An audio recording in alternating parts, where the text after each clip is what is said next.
三金連續6檔參加台南米展傳統工藝甲立體造型類比賽獲獎無數的陳必清老師，這屆受到南區公所的邀請，在戲曲圖書館舉辦剪黏陶藝特展，展出的作品有陶藝、剪黏甲立黏土的作品，總共30多件，其中有台南米展傳統工藝類得獎的作品。做16歲就是我們台南最主要的成年禮成年禮的那個典禮就是做了16歲以後就變成人了。還有呢，這個就是雞合家歡就是我公雞母雞帶了五隻小雞合家很歡樂。還有呢，我們是龍生九子龍生九子的這個都有入那個台南美展。陳老師早期跟咧翁婿創業，為了疏解工作的壓力，一開始是學畫畫，當時嘛對雕塑有興趣，甚至開始學剪黏、陶藝、高知識跟咧人形的黏土等。我們的剪黏它是我們取材於花瓶，把它打破做成我們想要的成品。那個膠紙陶呢，是我們要用那個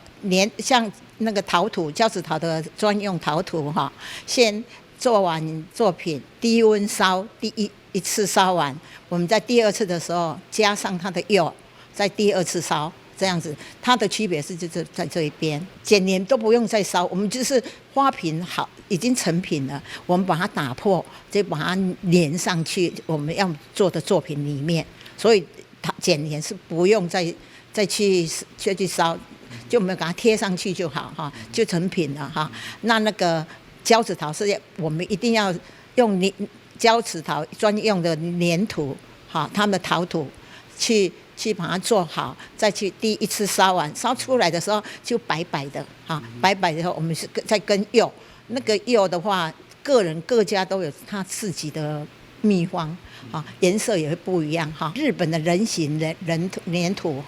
它是不用燒的，它直接我們把它做起來，因為它這個性質是它可以我們做完以後它不會塌下去它就成型了就可以了。那陶土呢，我們要做完以後我們要在高溫燒才能燒出作品出來。黏土的顏色是我們用亞克力，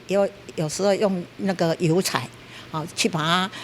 發揮它的那個色彩。陳必清老師除了對着藝術創作有興趣，另外嘛長期到佇社區推廣藝文，本身還是現任車寮關懷協會理事長，希望透過這屆特展，讓黏土、剪黏、甲陶藝等手作的溫度媒材作品，讓年輕的世代會用來感受到傳統文化的底蘊。